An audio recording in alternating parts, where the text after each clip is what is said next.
You know, a lot of people don't know that the Bible calls Jesus the Lion of the tribe of Judah. And but it also says that the evil one, goes around like a lion, seeing whom he may devour, right? He looks for the weak and preys on them because he can't handle messing with the strong. Just saying, right? So I love songs like that, and I think it's a good way for us to start out a night of, getting hope into our lives because we recognize where we came from and that we're not victims. Right? Until we see ourselves as victors, right? I'm not talking about cocky, bossing people around people. I'm talking about we're victorious. We can see that there's always a way out. There's always a way for change. There's always something we can learn new. The neuroplasticity in our brain says, yes, I am willing to always expand, right? As soon as you see yourself a victim, everybody else is a bully. That's how you'll see life. Everyone's a bully. Everything's after me. Everything's trying to take stuff from me. So if you're here tonight for the first time, just welcome. I just want to say as people are coming in, welcome. We're so glad to have you with us. I have my snake with me tonight, my little snake. He always gives such a comfortable feel when I bring him out. People are like, oh, I love it. No, they don't. But this was a snake that my son had to have this when I think he was like an 8th grader or something. He saw this when we were on vacation. He's like, I got to have that because he loved reptiles and things. And that way, at least it's not alive in my house. So, but it really, I keep it in my office. The Bible says that, as Christians, we're head crushers of the enemy, and he's called the snake, right? So literally, we're head crushers. That means we're not victims. We don't tolerate stuff. At the same time, we're going to be talking about tonight, if you got bit by him, you'd know he bit you because the mark that he would leave would fit his bite, right? Sometimes when we've been traumatized, it records in us so loud that the things that we remember, the sensations that we feel, actually the wound doesn't match what we said bit us. Right? So if you're in denial, something big could have bit you. You're like, oh, that was a little bug. That's no big deal. Actually, the thing had pretty big teeth. No, it's okay. I'm fine. That's denial, right? Disassociation is where you're looking and go, what? What bit me? What? We're disassociating from it. Or when we feel something big inside, we will give a story that matches this. It's the story, but the story will feel like a T-Rex bit you when really it was one of those stupid ladybugs. They bite. And I hate that because then you mess with them and they pop and they're like, yeah. And then they stink so bad. It hurts when they bite you. It's a little, little annoyance. But if our filter sees things as everything's a T-Rex, then our wounds, the bite mark won't match who bit us, right? The story will say T-Rex bit me, but the wounded part, it won't look like that. It'll feel like that to you or to me. But a lot of times we're in that spot where we gotta figure out level. So what we've been talking about is we record everything through our 5 senses, and when we record everything through the 5 senses and it records nice and even, you got a really nice memory. You recall that. You're like, that was nice. That was sweet. Like being on the back of a boat in the middle of the ocean, standing there with my husband, and the sun is setting. Nice recording. Sweet. Being at a grocery store, walking across the parking lot, knowing a guy has a gun to his wife's back. Recorded a little louder. Those are both experiences that I've had, but it recorded a little bit louder through those 5 senses. So however it goes in those ports, we've talked about just going over, we're catching up for people who, catching everybody up so we're all on the same page. So however it records is how it retains until you resolve it. So to bring resolve to something, you got to solve something. And then you resolve it sometimes. Sometimes we resolve it a few days in a row. Like, we're going to solve this, and then we're going to resolve this until the brain says that's believable enough to me, I'll actually grow some new neurons around it. That's why when you get the answer to something, sometimes we'll go, that's the answer. Then we go to walk it out, it doesn't work. Because we didn't solve it often enough that we grew neurons around it. And then when you walk away from it, it could be a horrible memory, but you go, yeah, I remember that. I remember it. It hurt. But that was that reality. Now I'm in this reality, and I'm okay. That's when you know, when you have a memory, you recorded it, whether it recorded loud or whatever, if you brought it to closure and you put it in the files where it needed to go, and you gave it a reality check, you'll still have some sensation. There might even be some tears. There might even be a little bit of anger. But you know that was then and this is now. When it's recorded real loud and then it's triggered, it will come up where it's like, this is now. No, actually, that was 3 years ago. No, it's now. Serious, it's now. And your five senses will light up in that way. And it doesn't matter if someone comes and says, actually, you know, I just want you to know that reality was like, that bite won't kill you.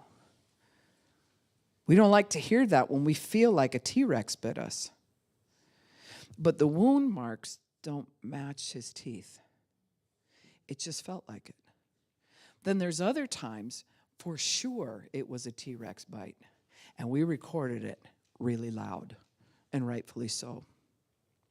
So each one of us is going through or have gone through some type of trauma, some type of something that will let us, you know, have that sensation, and the sensation can get trapped in your body.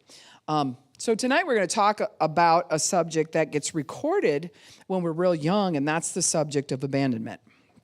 Some of you heard me speak at Unshackled a little bit about this, and I think it's really important that we understand it. And so this is one of the things I just recently learned. Abandonment, and when I said this at Unshackled, people got really quiet because it took you a little bit to process it. Abandonment is a childhood emotion. Think about that. Your processors are going to go like, no, because I know what it feels like to be abandoned. Yes, but it's a childhood emotion. The most mature self, like for instance, God is the most mature. I highly doubt he gets the sensation of abandonment in him. Because knowledge will surpass. Plans will surpass it. Your intellect of how to come into a situation and leave that situation will surpass the sensation of abandonment. Abandonment's a sensation that happens and gets caught in your body. So we'll go through, I've said here before, I call it arrested in development. Some people call it the child within, the younger you. There's so many terms for the parts of us that got wounded and didn't get a chance to come forward and grow. Now, a lot of people say, I don't believe in that. And they'll get really upset about it sometimes, which really is not their adult self. They're actually acting like someone younger when they get really upset about it. But I want to give you a reality check. They've proven that if you are traumatized, especially under the age of 13, when that hits and you don't have permission, safety, and new information, you will not move on from that spot. And it will seal you in arrested state. In that moment, it'll start the process, and it's giving you opportunity to get new information, safety, and permission. And if it finds that part of the brain says, we ain't getting any of that, there's a little guy in the factory in your brain that says, shut her down. Shut down the factory. And so it does, and it encapsulates the thought of what you went through. It records it loud or however it recorded it, and it stays in that state. So when you recall it the way it happened and how you felt when it happened. When it's resolved, you can recall it, but you don't feel it like that. Okay? So in that, we have to take a look at the fact that if we're in a trauma, we grow 18 to 24 months past the point of that hurt. When we don't have information, permission, and safety to be able to move on, 18 to 24 months is what they've proven. So if you got really wounded at 8 years old, in emotional area, if that area is touched, somebody touches that button on you, you'll act 10 years old at best. At best. Did that make sense? I want to make sure because I'm catching people up on this because it's the base of what we're going to jump off when it comes to abandonment. So now we look at, if we know there's different age groups that act different ways, right? And when you have a child, people go online or they'll study, child development. Doctors will give you a sheet that here's normal child development.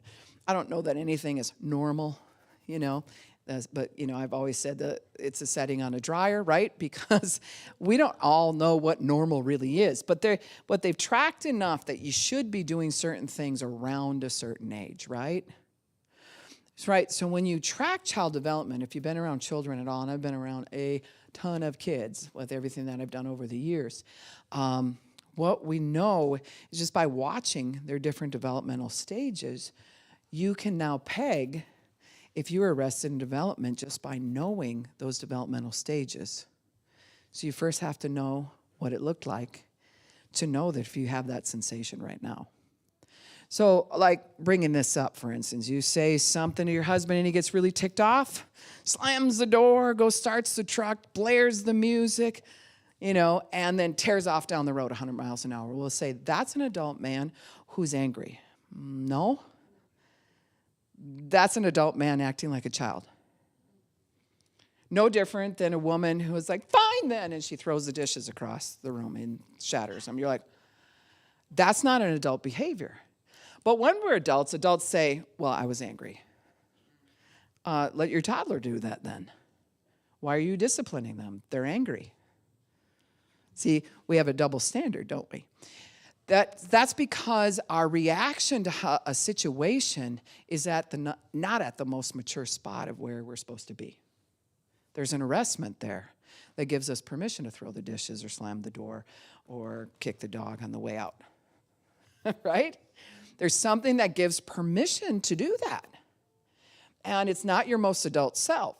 So our most adult self is actually that part of us that navigates you through our frontal lobes and through our heart where we're just like, I want to do the right thing. Your most adult self, your most mature self really wants to do the right thing.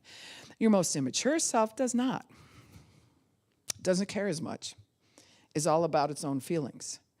And depending on where arrestments happen or wounds have happened, if we've been stunted in growth, we'll get stuck acting like that younger us when we don't even realize it. So let's track some of the developmental stages. Baby before, when they're in the belly, and jumping on the trampoline of your bladder, and they're in there, having their own party. That's their world. They've never seen another world. That is their world, right? And so they're a part of your body. Then when they come out, they think they're an appendage of your body.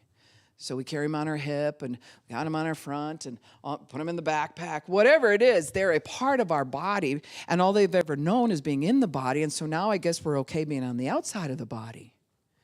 So this is why with some children, if you go to pass them around, they'll cling to you like Klingons because they don't want to go to that other person because they're actually not that other person. I'm not a part of your body. I want my mom. Right? That's a good behavior. That's a bonding behavior that says, I know where I come from. I know my people. And so you go into these different stages, and stages of growth can be like, for instance, when a child's laying on the floor, you put a little blanket down, you put a few toys, and they're going to do tummy time. Why are they doing tummy time? Because one, you want them to learn how to crawl. That's that next developmental stage, roll over and crawl. And it takes certain neurons to get that to happen, so you want them to grow into that. And but they're also, when they're at that age, is out of sight, out of mind, right? So you go around the corner, the child is right there. They can hear you, and all you have to do is go behind a wall, and they'll start crying. Then you can come back out, and they'll stop. Ever done that with a baby? They're like, wah! And then all of a sudden, it just shuts off, and they're looking around because you left them. You abandoned them. In that little baby's mind, you left and you're not coming back. And the sensation isn't like, oh, you left, but it'll be a few minutes, you'll come back. It's not a big deal. The sensation is, it's the end of the world. It's over. It kind of has like a black hole feeling, like you've been sucked into a black hole, or you were on a spaceship and they suited you up and booted you out the door, and now you're just floating around space.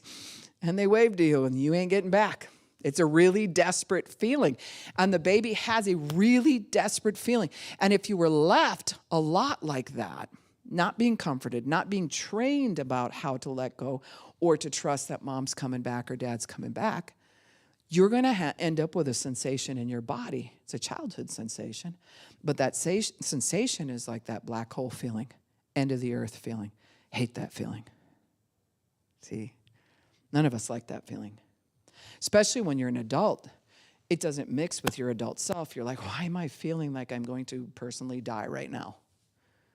Abandonment feels like that. And your cognitive brain at 57 years old, for myself, would be like, why? What is happening with me? Why do I feel like it's the end of the world? It's a sensation caught in the body. It's a training in the brain. So we look at that, and you go on to that next stage. Let's say you take them to daycare, or you're dropping them off at grandma's for babysitting, and they don't want to go. And this is the stage where now they're not up on your hip or whatever. You put them down, and they cling to your leg, and they got to walk around like this because they ain't going to let go. There's a training that happens to be able to, it's like a catch and release, I caught you, but now you need to know how to be released. And now you need to learn how to trust, I'm coming back. Okay. We had little kids in our foster home. We had like a ledge that you could put flowers and stuff on, but we let it open because the kids like to stand in front of the window on that ledge. It's about that wide. So they'd stand and wave at the cars where they're going by. But our little fosters who would have visits, that sometimes mom would show up and sometimes she wouldn't, all depending on what she felt like. They would wait by that window and wait. And wait. And I knew better than to tell them, no, it's okay, they'll be here. I don't know if they're coming either. So it was a horrible, horrible feeling for those kids. And when the parent didn't show, this would go on sometimes for 2 weeks where they'd act out and just, because they were trying to trust the release. And they didn't come back. That left a sensation in those kids. And so even on their best day, they're carrying around the sensation of abandonment. It's in their cells. It's in their vagus nerve. It's in all of the parts of the body that just go, I know I'm going to be left. I hate that sensation. Because the sensation's a black hole. It's an area that it just sucks you away. That there's no answer in that sensation. There is no answer for it. Right? What answer are you going to give to that child? There is no answer. I'm sorry this happened to you. That's the only answer. That's the real answer. I am sorry this happened to you, and it really did happen to you. I'm not going to lie to them. I'm not going to say, oh, it didn't happen. It's okay. Oh, they must have, blah, blah, blah, and make excuses. It is what it is. It did happen. I am so sorry. And you hug them, and you hold them, and you try to work them through it. But it's a sensation in the body. Another one is, as kids are trying to trust their world, they're 4, 5, 6 years old, and they're like trying to feel bigger and away from your body. So, right, they'll run out, but they want to know you're there. They're like, Mom, see me on the playground? Mom, Grandma, Mom. Dad, look at me. There's that whole thing where they're farther away, right? But they want to know that you're there. Even a small baby, I hand my little grandson to you, and he's little, and you're holding him, and he'll look at you. You ever have a baby do that? And then they look back at the mom, and then they look at you. Like, I don't know you. Mom, is this okay? I mean, they can't even verbalize it, but they do it with their face to say, is my world safe? Is this okay that I'm with this person? And where do you think you're going? If you back up just a little bit, no, you get over here in the zone. And if you move, then they're like, no, I'm coming back to Mom. I'm not an appendage of your body. So each age group has something that we need in development. And when a baby's born, it sees about this far away, so right here. And so then later when you bring them in, 2-month checkup or whatever, they'll see if they'll follow the fingers, right? And how close. We want to know. Are they picking this up? The neurons are growing. They're starting to see farther out. But we start out with our world being close, and then it goes farther out, and then it goes farther out, and then your kid don't want to kiss you goodbye anymore at school. They're like, Mom, seriously, stop. Okay, it's like there's that kind of thing. And then there's the even farther route where you're like, I know you're in sports and everything, but you still have a family.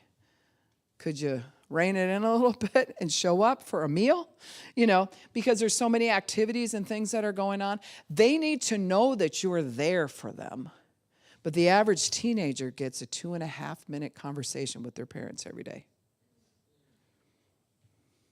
That's hard to wrap your head around. But it is 2.5 minutes.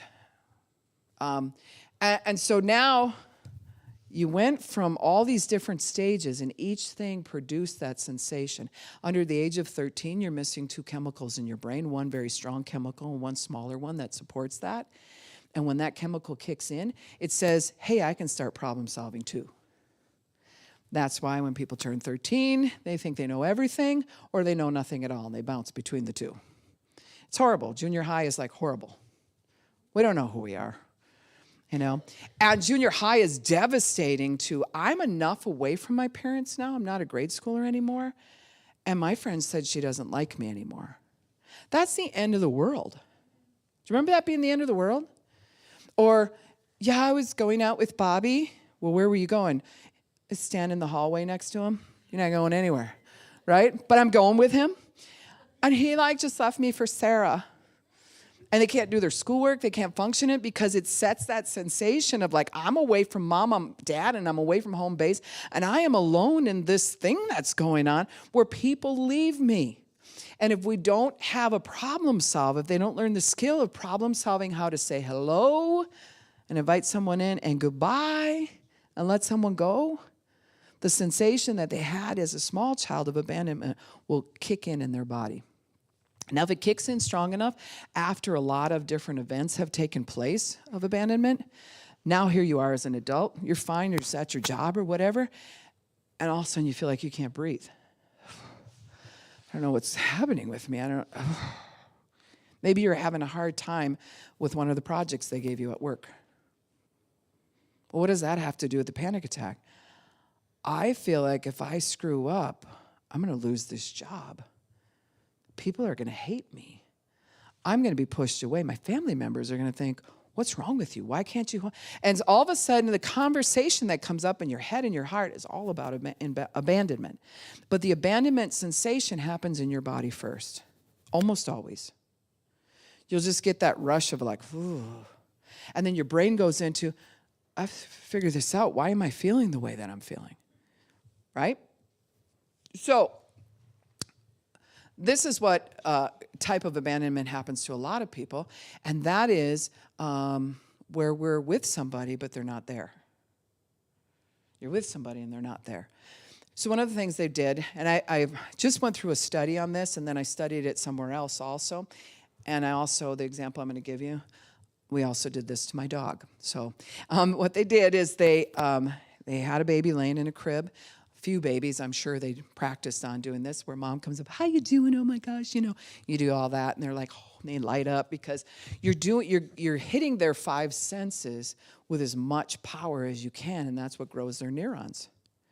With touch and sight and feeling and hearing and all that's going on, and they're like, my neurons are growing, and they just light up, right? So they had the moms do that, and then they went over the crib, they backed away, and they came back to the crib and just stared at the child.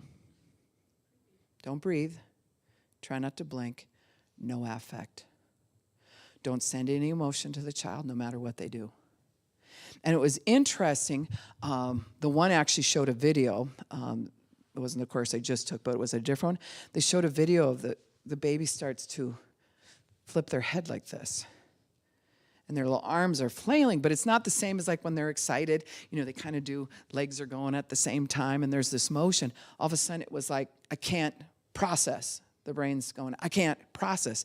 And so they left the babies hang in that moment, and they're over them, and they can't process what's going on. And all of a sudden, and they're starting to get frustrated, and they start crying, and they said, don't give them anything. Just stand there. Don't give them anything. Talk about a frustrated child. The whole feeling that ends up they'll go into a full cry and everything because you haven't hurt them, you haven't done anything, you're just staring at them. They cannot process the fact that you're there, but you ain't there. It's abandonment. They get the same same thing of abandonment. You're there, but you ain't there. So I decided, let's try this on my boxer, okay? He's very emotional.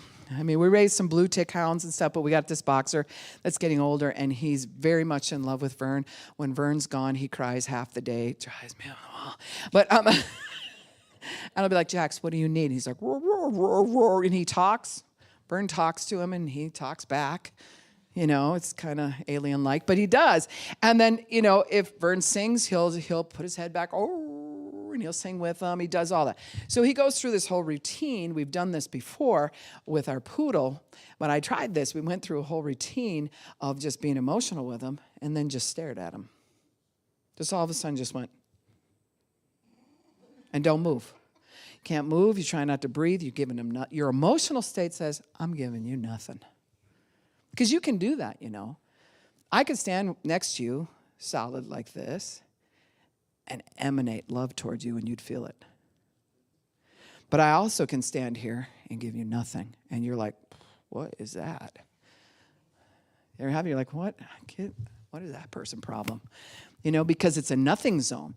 So you do that to your dog. We did this to our poodle, too, when I remember years ago experimenting with this. But both of them did the same thing. They started going in circles. See, the baby went like this, right? Couldn't process. And the dog went in circles. And then Jax backed up. He got down and he backed up like, I can't figure you out. And then barked. Then came back and you're still staring at him. No affect, no nothing. Starts to feel abandoned. It used to drive our poodle, we had a little miniature poodle, he just would go bonkers if you did that to him. He'd cry, and then he'd get on his back like you were dominating him. I'm not doing nothing, I'm giving you nothing. Because he couldn't get the read on you. See? And as soon as you just gave him a little bit of something, oh, there you are. So, you're back. There you are, Peter. It's that kind of, oh, you're right there. So if it does that to a dog, and it does that to a child, to be there but not be there, what does that do to the people around you? That's why if you're upset and your husband says, are you okay? And you're like, fine. Or you say to your husband, is everything all right? I'm good. Usually there's a remote involved. I'm good. And they're not good, but they're practicing. I'm giving you nothing. That's what I'm giving you right now. And the feeling of cutoff in that relationship, if you normally have something, it's a cutoff where it's like, that can trigger a person's abandonment and actually make them very angry or make them feel like you will communicate with me. Like my dog, he backed up, and got real close down to the floor, and he's doing this, and then came up and rammed my leg. With his face, he just rammed it, and I'm like, I'm giving you nothing. And it'll do that. It's we call it silent night, the silent night treatment, where you ride in, but you say nothing at all. It's that thing. I'm good. I have nothing to talk about. It's a shut-off valve, and you've actually abandoned that other person. Now, if I said to my dog, it's okay, buddy, I'm just not ready to talk to you right now. Here's a biscuit. Right, I'll come back, and we'll go outside in a little bit. I gave him something. He would go back into, all right, I read you. I'm okay. The baby needs physical touch, some things like that. Maybe you turn a toy on and they start watching. But they know you're still involved with them, even though you walked away. But if you give them nothing and leave them hang like that, it's such a cutoff. Now, interestingly enough, death does the same thing. Right? When a loved one passes away and you see the countenance change and their spirit leaves their body, you want their body to talk to you. You want to have that exchange, and there's no one there. That's why it hurts so bad. Because if you had that exchange and you had the five senses going back and forth, and the spirit is your sixth sense, that's like, oh, here, have some of that. And you go back and forth. You feel each other. You know you're present. They're present. We got this thing. And if you do that enough, like my husband can go on a trip, I still have that thing, and he's not even in the house. I feel him, right? There's just a sense of like, yeah, I hear you. He ain't there. But I have that sense, and he has that sense about me. But if we've argued or there's something like that, Lord forbid, but that does happen. If there was something like that in between us or whatever, and he leaves, it's a cutoff. It's a cutoff. It's like, I can't feel him at all. And the feeling of abandonment is there. Now, is that an adult feeling? No, it's not. An adult has the feelings that are wrapped around like, wow, that person left me. They were very upset. Now I'm going to work through the plan of what I'm going to do to make sure that I feel okay. And then I'm going to need to fix this in the long run, or whatever it is. Even with death, it's like, I got to work through some of this. It's going to hurt, but you're actually crossing over from childhood feelings to adult feelings. That might be hard to hear if you've lost somebody, especially recently. But we're trying to come over into, I feel you, but this is what's real. You're gone. I love you. Now I feel you from a different place. I can't get that here, but I can feel you from here. I carry you in my heart. You're present with me. See? But it's a very different feeling than the abandonment feeling of a baby. You leave and the thought process just goes, I'm in outer space. I'm floating out here. I only have so much oxygen. Soon I will die. I mean, it's that drastic of a feeling. So interesting enough, when the baby's in the mother's womb, and in the 3rd trimester of pregnancy, the little brain is kicking in and recording everything. It doesn't mean you cognitively understand, but you are recording the sensations of whether or not you're wanted, if mom's upset. All of that gets recorded. And the child records the sound of blood flow, and it sounds like this. Shh. And then behind that is boom, boom, boom, boom, boom, boom. So when a baby's born, what do they look for? They look for the heartbeat. That's why it's so important. Got to go back. I was part of that body, and I can't find the heartbeat. Where is it? Oh, okay, there it is. Right? They're like, wow. And then all of a sudden, oh, okay, all right. And when they find the heartbeat, they're good. If they start to fuss, why is it we go, shh, shh, shh, shh, shh. Why don't we go, or la, la, la, la. No, we don't. We go, shh. We don't even know why we do stuff. So we're shushing the baby, and the baby goes, oh, yeah, okay, all right. Heartbeat, blood flow, I'm here, I'm in. And they feel comforted. And it's not the end of the world. Because when you're that little, you're looking for the very few things you were familiar with. So your reasoning, if it stays like that, you'll be groping for the very few things that you're familiar with as an adult when you have a loss. And you won't see that there's actually other options, that you're okay in your own skin, that you can navigate your way through this, and that you can work through it. Abandonment will do that. Now, interestingly enough, another way that we comfort people is, if a child needs comforting, you pull them in and you do what? You pat their back. And it's usually between their shoulder blades, okay? So if you pat somebody, even when you come up, like, I'm going to touch you, Mary, is that okay? All right. So, yeah.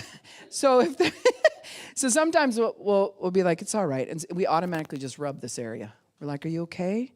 And we rub that area, and then, it's going to be all right. Well, the back of here, right between your shoulder blades, is the energy field for the back of your heart. So when a child is in an abandonment mode, like, you're leaving me, where did you go? You're leaving me, or whatever, and someone comes up, you're actually resetting the energy in their heart by tapping between their shoulder blades. It's like they're stuck, they're singular, and their brain is stuck on like, I'm going to die, and all of a sudden you're like, it's okay. You let the heart know it's okay. Now, I could come up and touch Mary, in an icky way that would be dominating. So I can just put my hand here. I'm giving her a dominating feeling right now. I don't even have to put my hand a certain way. I can just be like, you know what? And you can feel that. It's like, get off my heart. Right? Or creepy. People touching you in a creepy way. You're like, stop it. We interpret it without them even saying anything. Someone can touch you in that way, and your body interprets it immediately, like, don't touch me. That's creepy. Ugh, stop. What are you into? I mean, I'm serious. It's all of those things interpret in the body. So if it interprets for the negative, it definitely interprets for the positive. When you come up with a positive, like, it's going to be okay. I've had several grandkids. I'm comforting them, and they're going like this on my back at the same time. Like, I got them in, they're like, they're crying, and I'm like, okay, I guess I need a comfort too, you know. But they automatically know there's something about the energy, the backside of your heart, and tapping that to reset it. We need comfort. We need hugs. Appropriate hugs. Non-dominating hugs. I had a person who I was dating, and one of the things that I was going somewhere, and I already felt uncomfortable with it. I'm like, oh, I don't know about this. And he came up, and what sealed the deal for me to get out of this was he had an open hand like this, but it wasn't flat to my back. I'm walking, and he goes like this, and starts to push me where he wants me to go. And I was like, I don't think so. Like, that's not happening. But first I got the sensation, and I was like, what is that all about? See, a touch can say so much. This is why if you take a newborn baby, put them in an incubator, intravenously feed them and everything, they will die in a very short period of time if they don't have physical touch. We need physical touch. But it has to be appropriate physical touch. Even if it's sexual between a man and his wife, it has to be appropriate, and it can't be to manipulate, because you'll feel that. It can't be to lie. It can't be to change the subject. Sometimes people will do that. All of a sudden you're in a sexual encounter, but you're changing the subject, and all of a sudden you realize that wasn't, yuck. We're not changing the subject. We never resolved this. So physical touch can be used inappropriately. What you hear out of this port right here is so important to assure a child. Let's say the child's in a different room. They're having a bird because they think you left them on this blanket and they can't crawl and now they're going to die there. And you're in the kitchen. You're like, it's okay, baby. It's all right. So you're using their ear port to comfort them. Now, the worst thing you can do to train a child to say goodbye or say hello in a wrong way is come running. They're crying like they're crying, and you come running. And you go, oh baby, oh I'm so sorry. You do this whole thing. Well, you just translated that into their body. So every time they have a little bird about something, they expect you to come. One of the best ways to train a child to go to sleep is as they're laying on their belly, you hold them, you lay them down, you pat them right between the shoulder blades. It's okay. And they're like, wow, what? No, you're all right. So you're comforting them, and eventually they'll receive that comfort. And they'll get used to self-soothing. They'll get used to just feeling like, I'm okay in my own skin, in my own space. I didn't die the last time I went to sleep like this. But if you got to rock them every single time, you're going to rock them till they're 10. And I've seen people do it. I saw this lady, she's this little short thing, and she goes, come here, baby. And she picks up her 6-year-old, and she's like, pfft. I'm like, oh, okay. You know, to be funny, maybe, but not to actually put her to sleep. I think we're past that stage. And everybody, pendulum swings where, you know, we'll do that with our kids. We're like, rescue them, and we just pull them in, and it's so dramatic. Or we're like, go to bed. They're 5. You kids get to sleep. Well, that's the complete other ditch. Right? Because they're really going through, I'm actually going into that room by myself, dealing with the dark, and that creepy thing scratching the window outside, and some bird and the neighbor dog. I don't know if they're coming in here or what's happening. And what about what's under my bed? Can we talk about that? right? So there's a process you're working through. I mean, we used to take our kids and instead of going, well, if you're scared, come in here, we'd be like, all right, we're ripping the bed apart. There's something here, we're finding it. See, I told you there's nothing here. Look under the bed, do the thing, open the closet. Okay. We're going to pray with you, comfort you, we love you. You're protected. We'd speak the word over them, and they'd go to sleep. I wasn't raised like that all the time. I mean, there were stages my father would yell, you kids get to sleep. I don't want to hear you crying. I'll come in there and give you something to cry about. Anybody hear that? You're like, okay. You know. Then you're trying to hide that you're crying because you don't want to get. I mean, that does not send the body the emotion that it's needing. So we either mollycoddle or we give nothing. And you know what happens when it comes to addiction? When we're raised like that, where we had nothing in a certain area, we'll go get something. Or if we had over the top, we're like, I haven't had over the top in a long time. I'm going to go spend my whole paycheck gambling. And then we hear the sound of ding-a-ling-ling, ding-ding-ding, ding-ding, and we're like, goes through us. And it shoots that dopamine area, and we're like, yeah, that's what I'm going to do. And we'll go do something dumb. Because the all or nothing feeling, the lack in there is not balanced. Remember I said sobriety or sober does not mean to be without a drug or an addictive substance. It means to be well balanced. So you get the drug off of you, and now you first find out how out of balance you really are.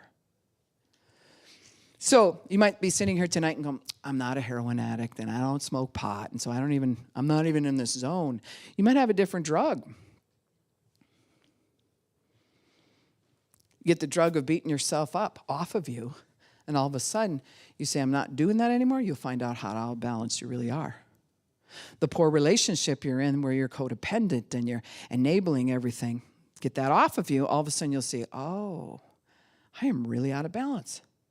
I have a fear of abandonment.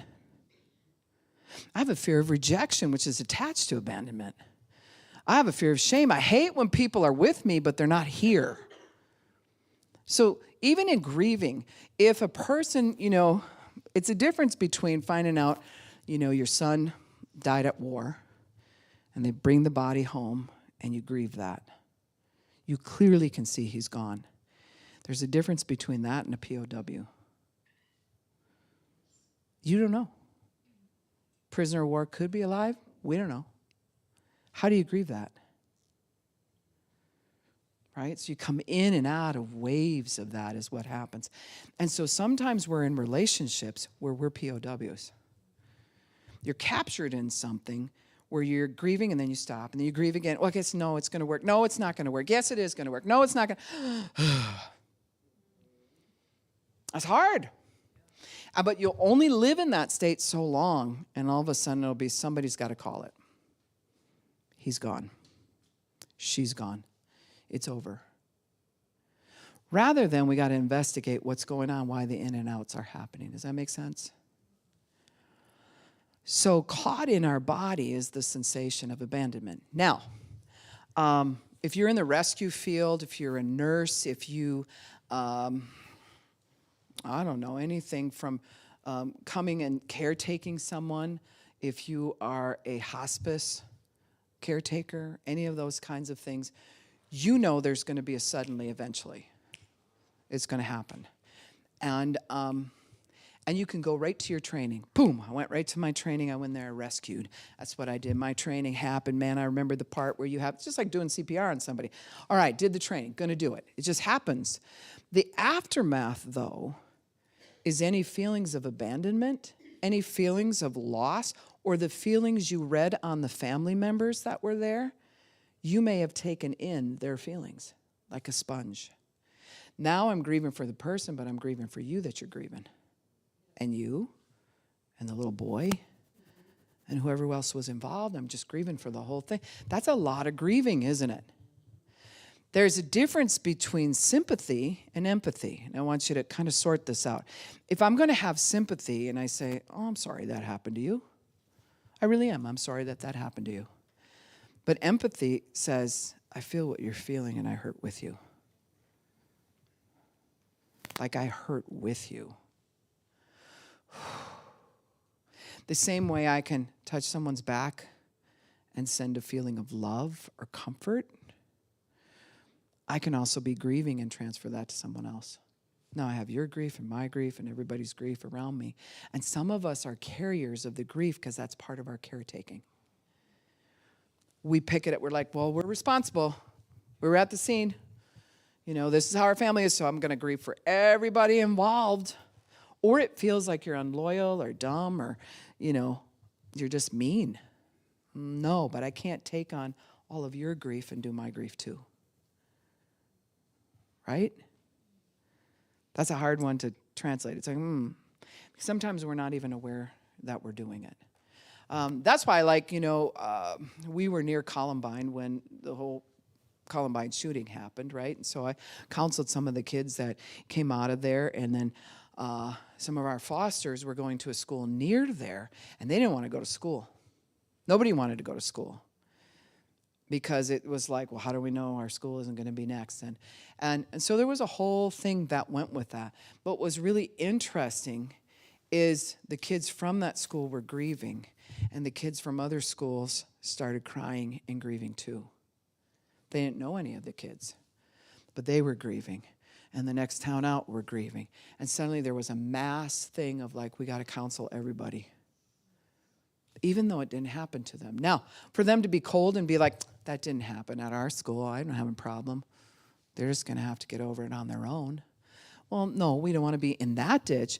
But at the same time, I worked a young lady through something as if she was there. Right?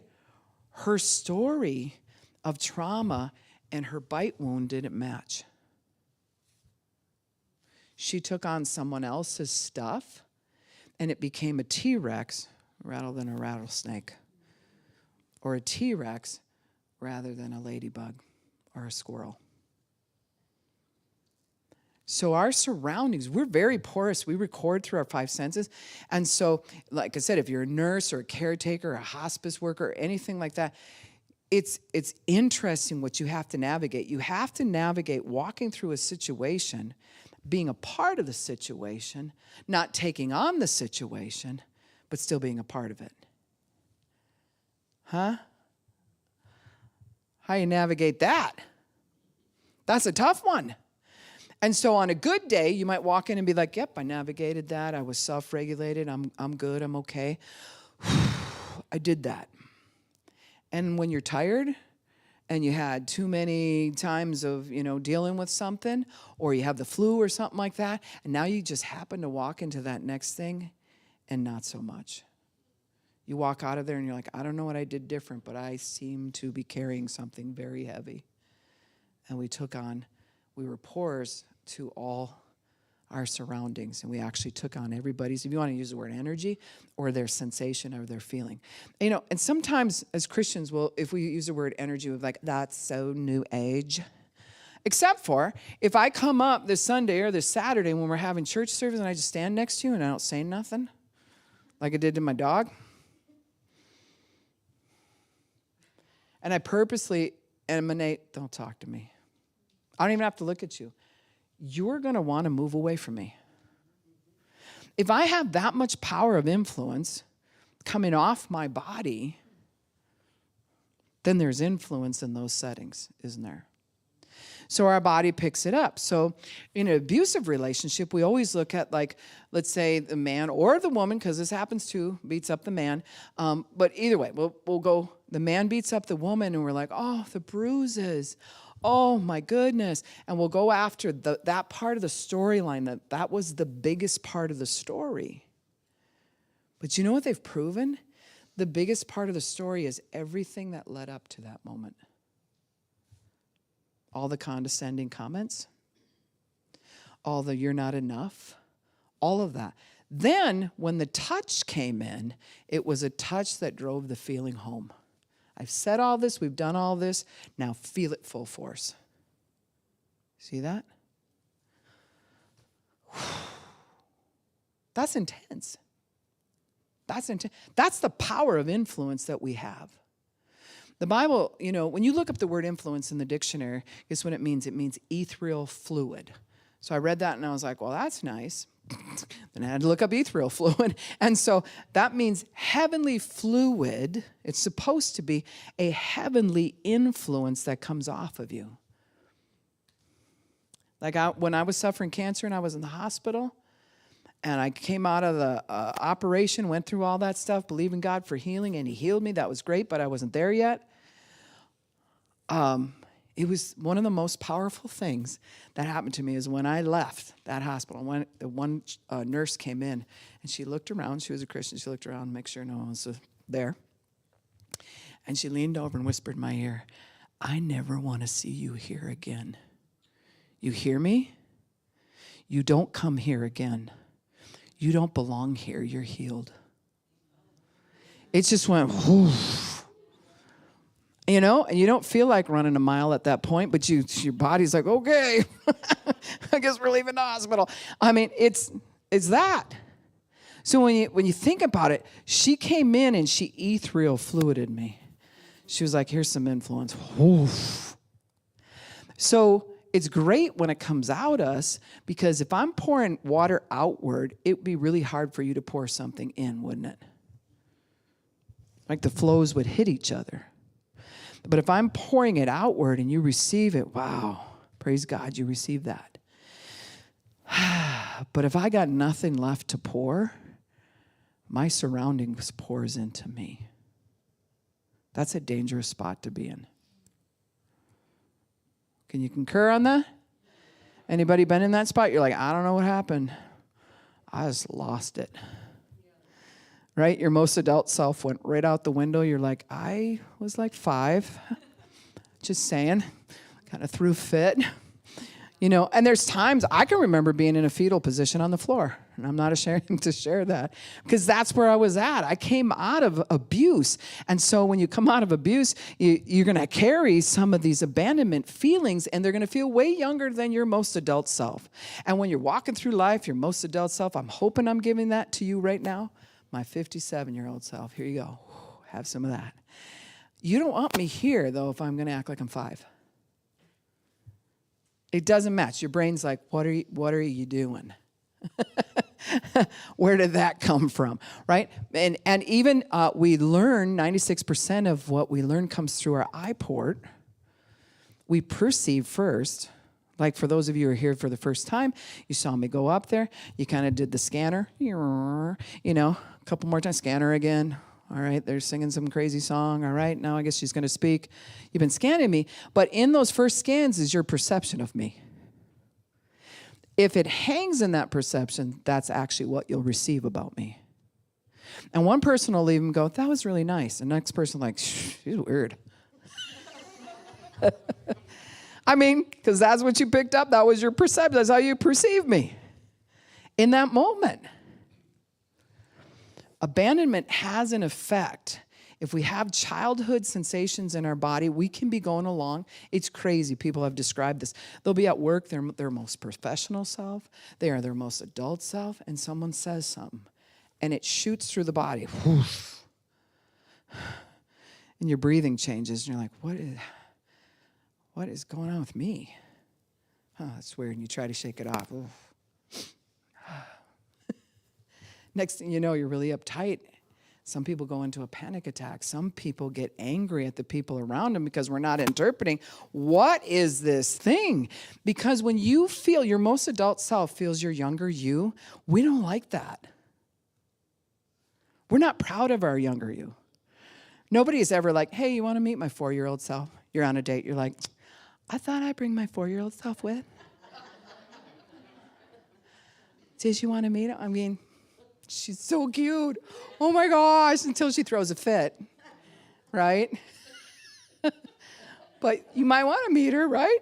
And so there's something about, we don't do that. We always put our most adult self first. You're in a job interview, you don't show up as your 13-year-old self. Yeah, I'm here to work. You don't do that.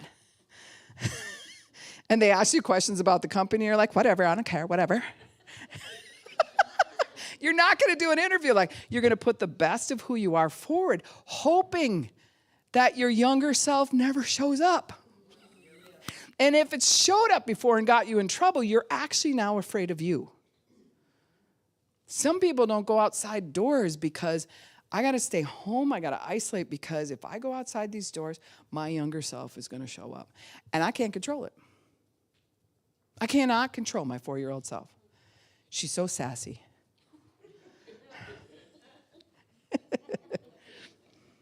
Actually, my 4-year-old self was probably cuter and nicer than my 12-year-old self. Then I was sassy. That's when I would pick a fight and want to be in a fight. Just to fight. Because I had a sensation trapped in my body of violence. So I wanted to fight. So when you want to fight, the sensation is there. Your cognitive thinking isn't thinking, I am now looking for a fight. It's not thinking anything. You're just carrying this sensation around. Sometimes people walk like they're looking for a fight. Or they put their head back. Yeah, what do you want? See how body posture can change this everything? And what's that supposed to mean? So you leave your arm open like this? That's an undecided position. What were you looking at me for? So it all comes in. If the sensation's in the body and you follow the sensation, your brain will back it up. Your brain will go, I guess we're going here, and it'll decide to go with you if that part of you has always dominated that part of you. So my 4-year-old self might be the dominating factor. Just like you'll see a family and they might have 3 kids, but there's one kid that rules the roost. And you're like, this kid has taken over our universe, not just the house. We can't go anywhere. We can't do anything because there's something that needs to be problem solved because that child should not have that much power. And how did they take it from you? You had to have given it away somehow. And sometimes children are born with the sensation you felt when you were pregnant. If you were really angry, little Billy, he's got a temper problem. And sometimes it's the yelling sound in the background of the dad. Baby records all that. It's a sensation the same way if I pat you on the back, in the back of your heart, it'll calm you down. So we think about all this and think, so my younger self, I don't want my younger self to show up. So usually when we go to get counseling, we're to the point where we're like, we're not taking our adult self to counseling. Your adult self doesn't get up. You know what? I think my adult self needs counseling. We don't do that. It's more like, I got to get to counseling because the kid inside me, out of control. And I can't take her in public because if I do, it's going to show up. I might be arrested. I don't know.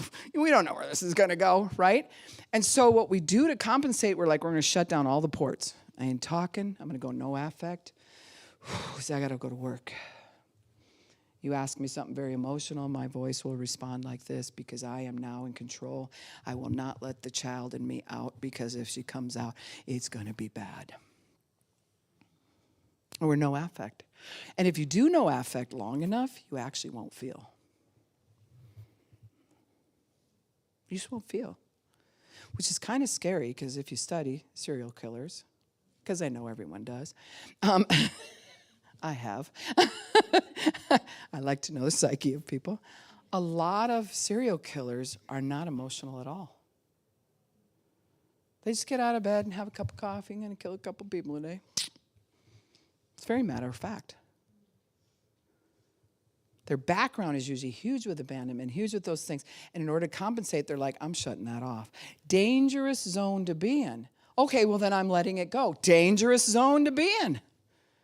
You cannot be on either side of the ditch. We talked about that last week. We have to somehow navigate to the middle of the road where you're centered in that spot where you can self-navigate. That's the middle of the road. That means I let some emotion out. Whew, yeah. And I know when I'm going to say too much, I hold on. I'm going to refrain from saying that right now. I'm going to try to be in the middle of the road. But eventually I have to share what I'm feeling. If you've been sitting in grief, if you've been sitting in feelings of abandonment and you have nobody to process with, in fact, abandonment will lie to you and say, well, you're not going to process abandonment. Everyone left you. Who are you going to process with? That's the reasoning that comes with abandonment. You've been rejected, shamed, or whatever. There ain't nobody there. Like, where are you going to go? See that feeling? It's a horrible, horrible feeling. And if you have it as an adult and you have the skills to work through it, you'll only stay in that state so long, you'll walk through. But if you have it and it's your younger self, it's the end of the world. The reasoning will immediately go to, I might as well axe myself. What's the point of me being here? That's not an adult comment in the head. That's a little kid's comment. I'm not playing with you anymore. Okay? Not my friend. 2 hours later, they're playing anyway. Sometimes it's 15 minutes. My son got sent home from his friend's house one time because he drew a boundary for himself. And, I mean, they were just grade schoolers. And he was like, get out of my house, the other kid said. He goes, okay. Walks across the street or whatever. It was like 10 minutes telephone call. You want to play video games? So sometimes our child looks like that. We're non-consistent as an adult. We can go in and out like that so quick. That's it, we're getting a divorce. I love you so much. What? What? That's a younger age group though, isn't it? That's a younger age group showing up. So sensations in the body through trauma, like a car accident, that can stay in the cells. It stays on the nerve endings. This is why chiropractors have told me when they go to put someone's back in, might be the first time or whatever, they have a garbage can sitting there.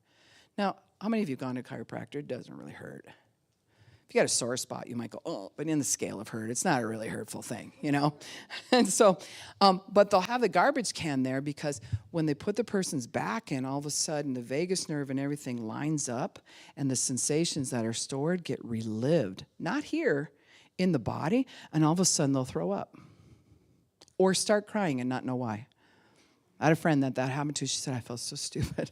She said, I was laughing and goofing around the chiropractor. He puts my back in. I'm like, oh, that feels so much better. And then all of a sudden she's like, I don't know why I'm crying.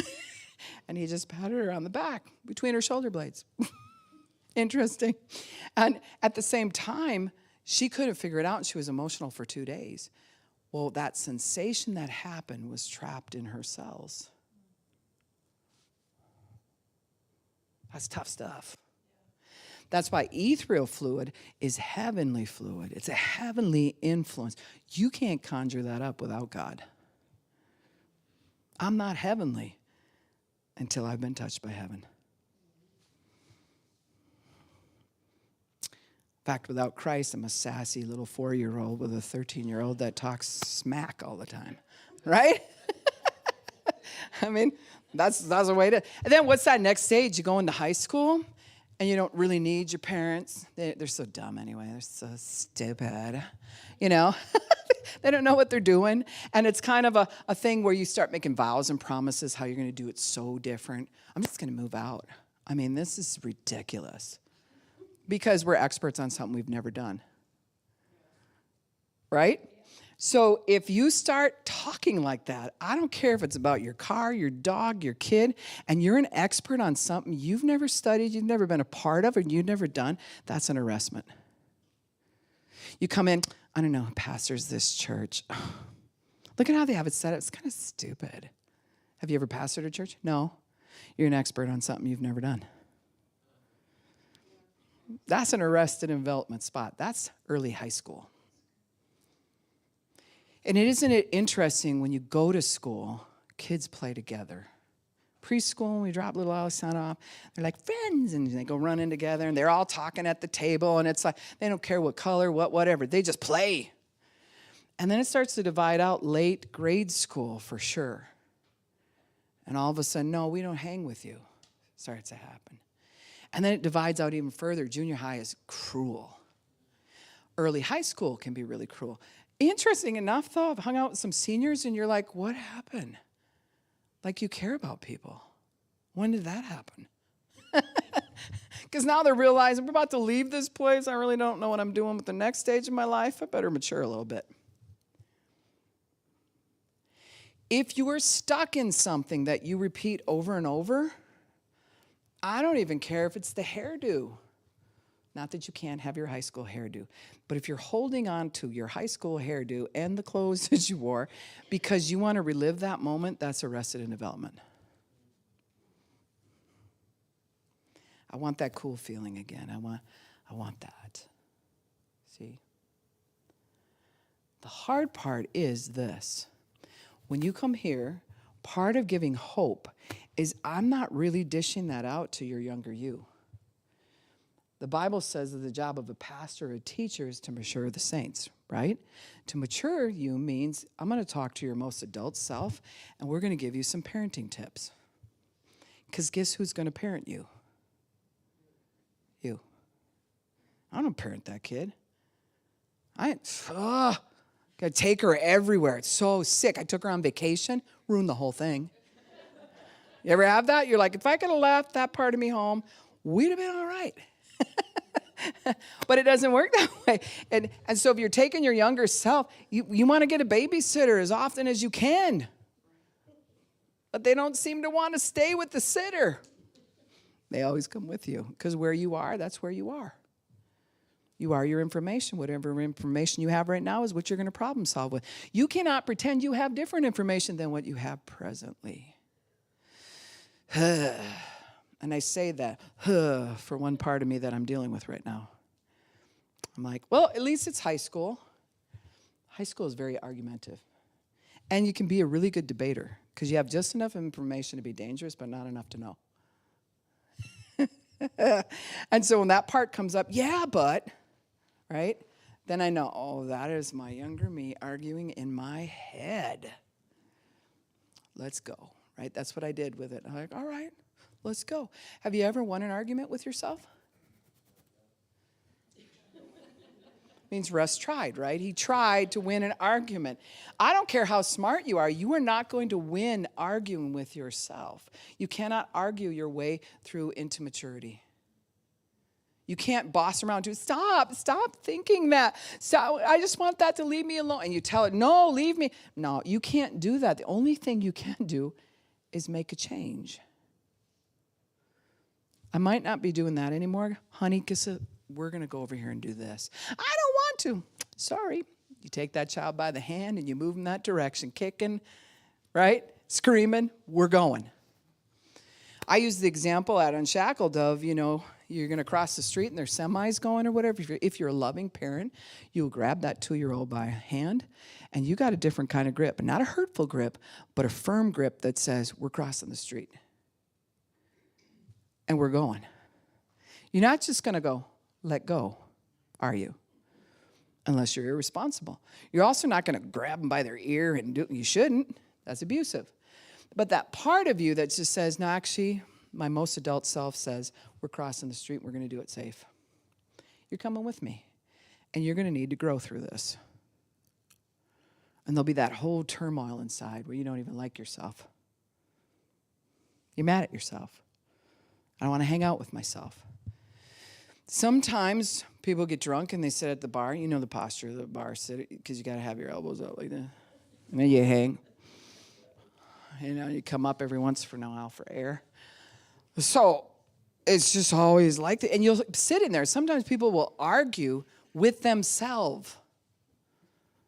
They're trying to get the kid inside them drunk. So maybe it'll shut up. Maybe if I shoot up some meth, that kid will shut up. My most adult self will finally get to have fun.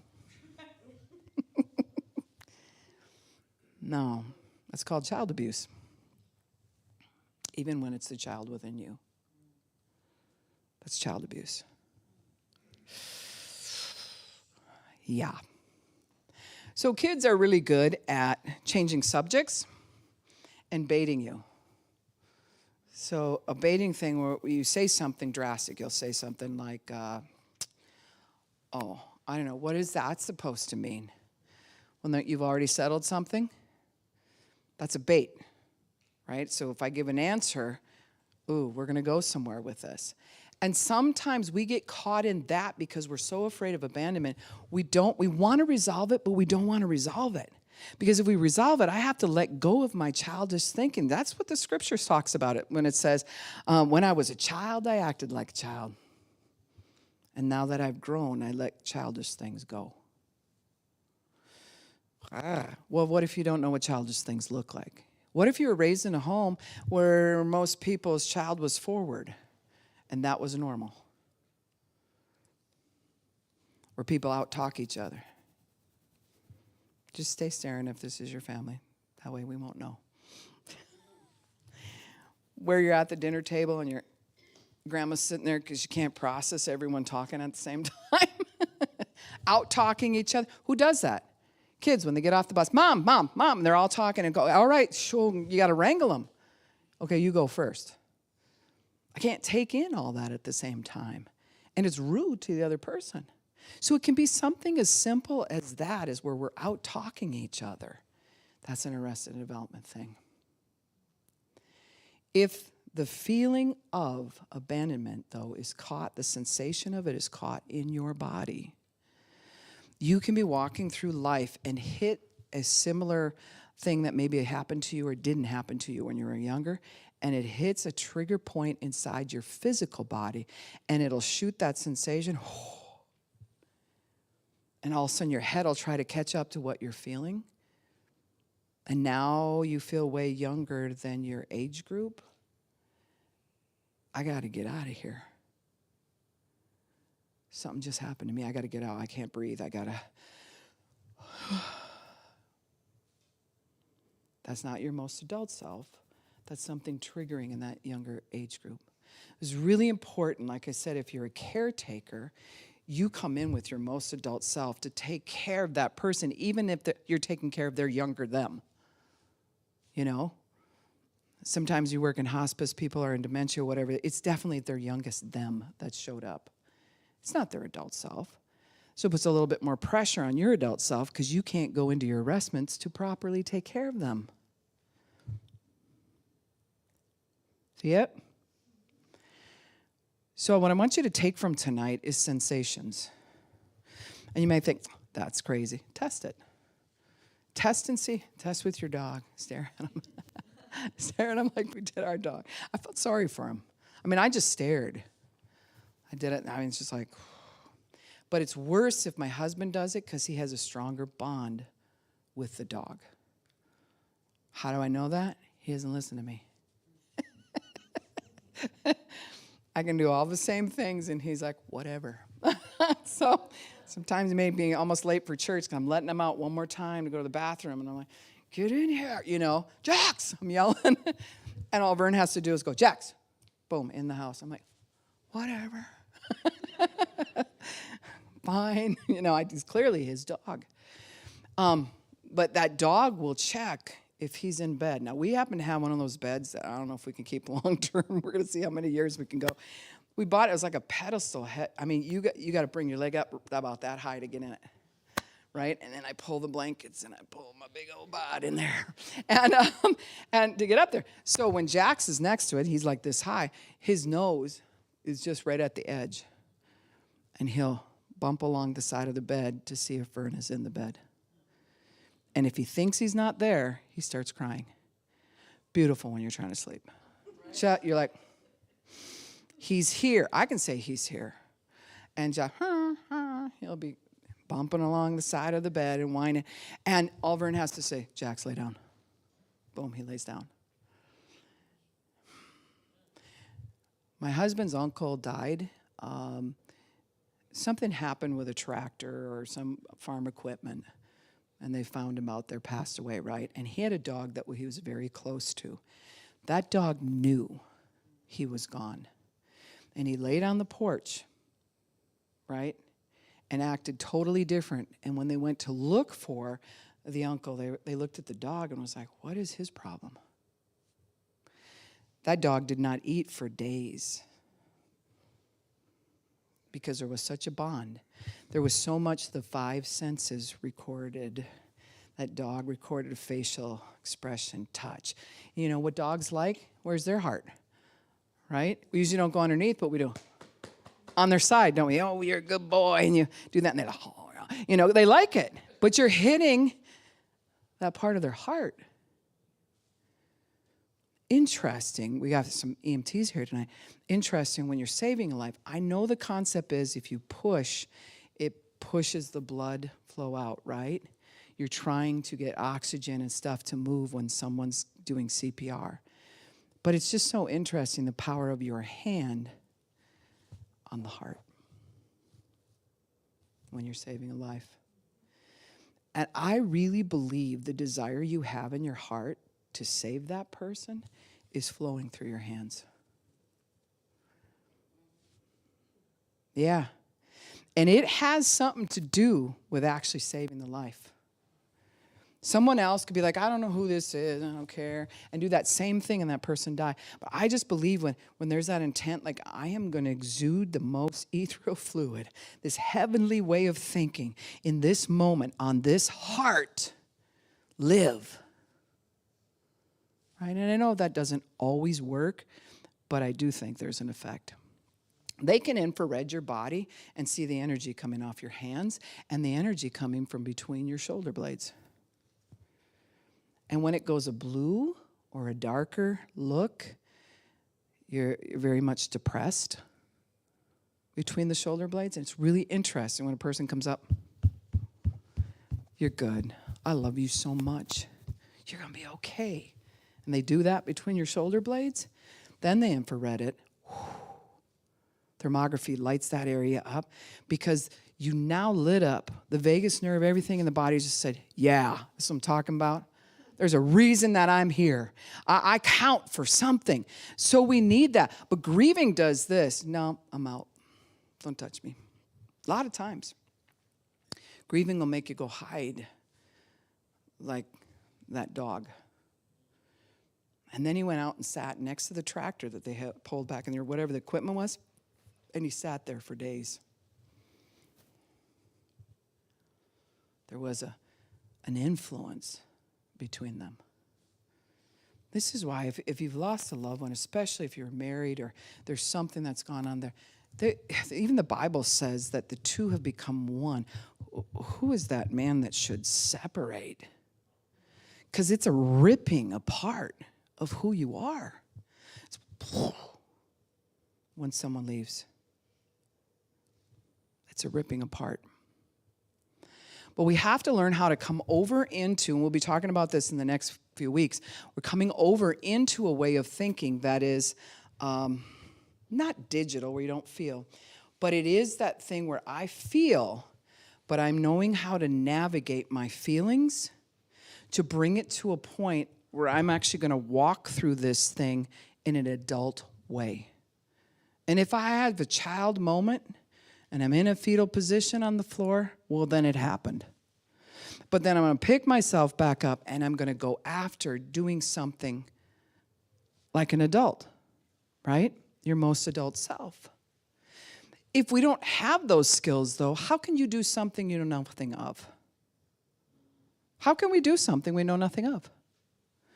Someone has to role model that. Someone has to do that. So what happens is you run with some big dogs, somebody who has been somewhere you haven't been and has something you don't have. Don't go hang with somebody and try to get help from somebody who's at the same level of understanding you are. All you're doing is saying, okay, I guess we don't know. We're going to go find somebody. You clearly know, hey, they know a little bit more than me. I'm going to go after that. Because then I'm going to take that knowledge and I'm going to hone my skills, because guess who's going to parent the kids inside of me? Because I'm not just a 4-year-old and a 13-year-old and a 17-year-old and a newborn. I went through enough. I got a lot of arrestments that have been in there. A lot of them have been healed. You know, I'm not having panic attacks at Walmart anymore. They're gone. Right? Or grocery shopping, and all of a sudden I'm having a panic attack and your brain can't even figure out why, because you're not scared of anything. But your adrenal glands are just going off because they're so used to it. They're like, I think we're just going to have a party right now.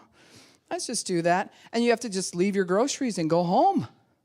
But you're afraid to drive because you feel like everyone's sucking the oxygen out of the room. That's intense stuff. But there's healing for it. But the hardest thing, now we had 12 kids for a long time. And to have 12 kids took a lot of effort. Sometimes my husband and I, because we did foster care and we had 3 of our own, and then we adopted 3 from 3 separate families. We used to tap out at times. It'd be like, all right, you're on. Then I'd go in the bedroom and just breathe. Okay, all right, I got to regroup. I got to have something better to say to this kid than what I just said. And that's how we made sure they lived, right? And that we stayed alive. And so there's something to that about slowing things down and getting new information and actually applying the information. Abandonment issues won't let you apply in the moment. You will argue to protect why you feel the way you feel. How do you get anything done? I wouldn't be feeling that way if it wasn't for you. If you wouldn't look, I'm telling you what, you're the one who, and we project that out, and it's like, we're not solving anything. Are we? So when we sit down and we talk, now we're moving somewhere. Purposely, slowly, purposely, calmly. That's an adult way to fix something. But if your children show up, all 7 of them, or whatever's going on inside of you, that can feel like a crazy house, can't it? Because you're trying to wrangle all those different age groups of you that are now triggered while you're trying to say your most adult thing.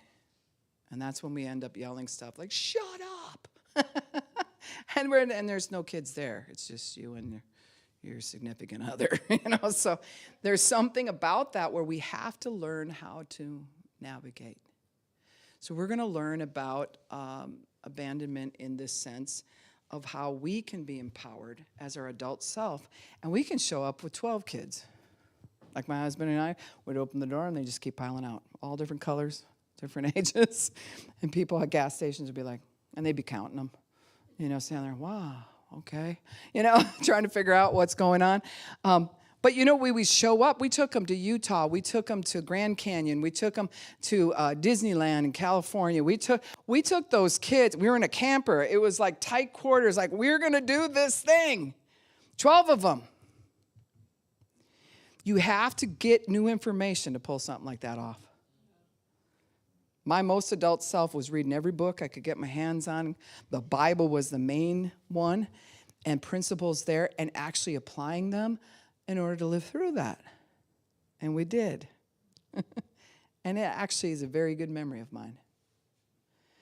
So everything that you approach, if you can't take your children with you, talking about your inward children, and you're stuck, that's when we get counseling. That's when we take classes. That's when we go, I've got to get better parenting skills. Because actually, you kids are not in charge. I am. And I take my orders from God, and when he tells me something, we're going that way. We're going to love better. We're going to talk better. We're going to communicate better.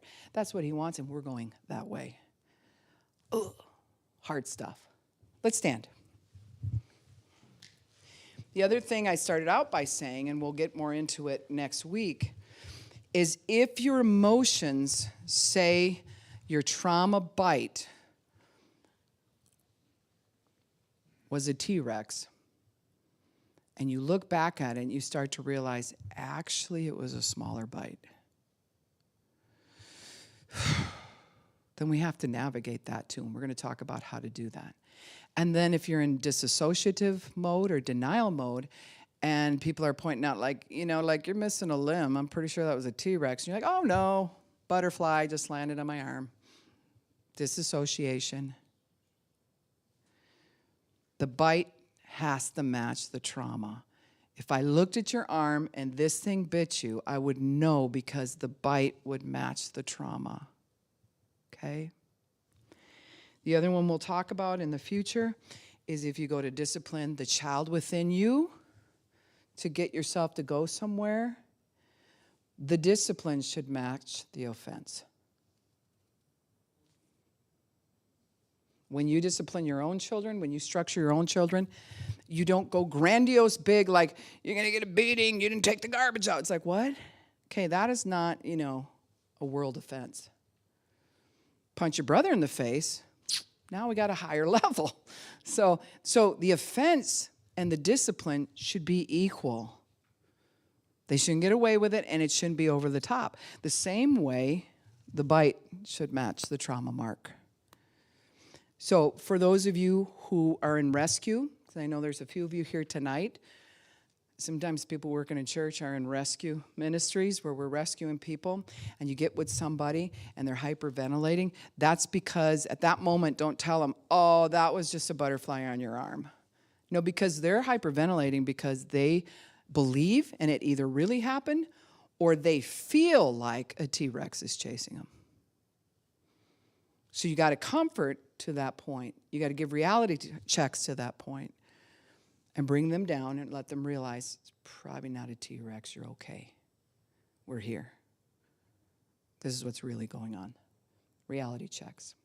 So, Father, we just come before you in the name of Jesus, and we thank you, Lord, that you're healing our hearts. You are healing who we are. You're bringing about change. And God, I just feel so good about coming up out of any arrestments and being empowered to feel safe within ourselves. When we're at work, we can be our most adult self. And wherever our most adult self doesn't have information, we run to you. You are love. And love has all the information we need. In Jesus' name, amen. Thank you for coming tonight.